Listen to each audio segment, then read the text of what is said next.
Price the lord, hallelujah. ದೇವರ ಪರಿಶುದ್ಧವುಳ್ಳ ನಾಮಕ್ಕೆ ಸ್ತೋತ್ರವಾಗಲಿ. ಕರ್ತನಿಗೆ ಮೆಚ್ಚುವ ರೀತಿಯಲ್ಲಿ ನಾವು ಭಯವುಳ್ಳವರಾಗಿ, ಭಕ್ತಿಯುಳ್ಳವರಾಗಿ, ನಮ್ಮ ತಂದೆ ಸಮರ್ಪಕವಾದ ರೀತಿಯಲ್ಲಿ ನಾವು ಆರಾಧಿಸುವರಾಗಿರೋಣ. ಯೆಜ್ಕೇಲನಿಗೆ ದೇವರು ಆತನು ಹೇಳಿದ ಹಾಗೆ, ಅದರ ಯೆಜ್ಕೇಲ ಪ್ರವಾದನ ಪುಸ್ತಕ 11ನೇ ಅಧ್ಯಾಯ 19ನೇ ವಚನದಲ್ಲಿ, ಅವರು ನನ್ನ ನಿಯಮಗಳನ್ನು ಅನುಸರಿಸಿ ನನ್ನ ವಿಧಿಗಳನ್ನು ಕೈಕೊಂಡು ನೆರವೇರಿಸಲಿ ಎಂದು ನಾನು ಅವರಿಗೆ ಒಂದೇ ಮನಸ್ಸನ್ನು ದಯಪಾಲಿಸಿ ನೂತನ ಸ್ವಭಾವವನ್ನು ಅವರಲ್ಲಿ ಹುಟ್ಟಿಸುವೆನು. ದೇವರಿಗೆ ಸ್ತೋತ್ರ. ಈ ಒಂದು ಸ್ವಭಾವ ದೇವರು ಯೆಜ್ಕೇಲನ ಮೂಲಕ ಮಾತಾಡಿದ ಹಾಗೆ, ದೇವರೇ ನನ್ನಲ್ಲಿ ಸ್ವಾಮಿ ನಾವು ನಿನ್ನ ನಿಯಮಗಳನ್ನು, ದೇವರೇ ನಿನ್ನ ವಿಧಿಗಳನ್ನು ನಾವು ಕೈಕೊಂಡು ನಡೆಯುವ ಹಾಗೆ ಏಕ ಮನಸ್ಸನ್ನು, ದೇವರೇ ನಮ್ಮಲ್ಲಿ ಏಕ ಮನಸ್ಸನ್ನು, ದೇವರೇ ಒಂದು ನೂತನ ಸ್ವಭಾವವನ್ನು, ನಿನ್ನನ್ನೇ ನಾವು ಭಾವವುಳ್ಳವರಾಗಿ, ಸತ್ಯ ಭಾವವುಳ್ಳವರಾಗಿ ನಾವು ನಿನ್ನನ್ನೇ ನಾವು ಅನುಸರಿಸಿ ಆರಾಧಿಸುವ ಭಾವ ನಮಗೆ ನೀನು ಒದಗಿಸು.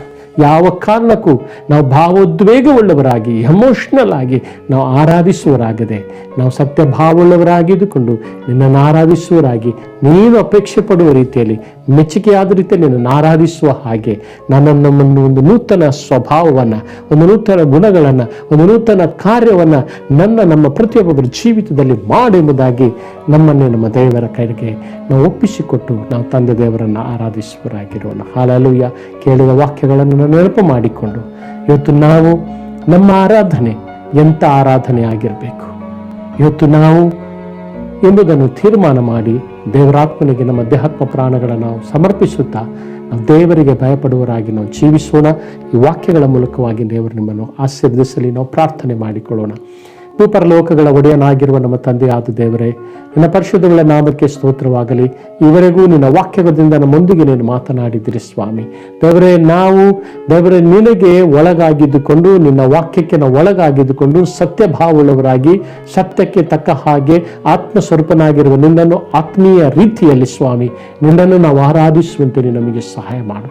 ನಮ್ಮೆಲ್ಲ ವಿಧಗಳಲ್ಲಿ ನಮ್ಮನ್ನು ಶಾರೀರಿಕ ಪ್ರಾಕೃತವಾಗಿರುವ ನಮ್ಮದೇ ಆಗಿರುವ ಆಲೋಚನೆಗಳಿಂದ ನಮ್ಮನ್ನು ಅನೇಕ ರೀತಿಯ ಗಲಿಬಿಲಿಗೆ, ಅನೇಕ ಒಂದು ಸ್ಥಾನಮಾನಗಳಿಗೆ, ಅನೇಕ ರೀತಿಯ ಕಾರ್ಯಗಳಿಗೆ ನಮ್ಮ ನಡೆಸುವಂತಹ ಸೈತಾನನ ಯೋಚನೆಗಳು ನಾಮದಲ್ಲಿ ಲಯವಾಗಲ್ಪಡಲಿ. ದೇವರಾತ್ಮನೇ ನಮ್ಮನ್ನು, ನಮ್ಮ ಸಂಗತಿಗಳನ್ನು ನೀನು ಆಳು ಸ್ವಾಮಿ.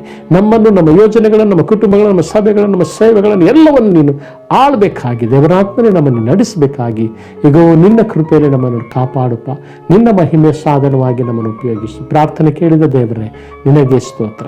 ಈ ವಾಕ್ಯಗಳ ಮೂಲಕ ನಮ್ಮನ್ನು ನೀನು ಆಶೀರ್ವದಿಸಿದ್ದಕ್ಕಾಗಿ ನಿನಗೆ ಸ್ತೋತ್ರ. ಘನತೆ, ಮಾನ, ಮಹಿಮೆಗಳ ನಿನಗೆ ಸಮರ್ಪಣೆ ಮಾಡುತ್ತಾ ಯೇಸುವಿನ ನಾಮದಲ್ಲಿ ಬೇಡುತ್ತೇವೆ ನನ್ನ ತಂದೆಯೇ. ಆಮೇನ್, ಆಮೇನ್, ಆಮೇನ್.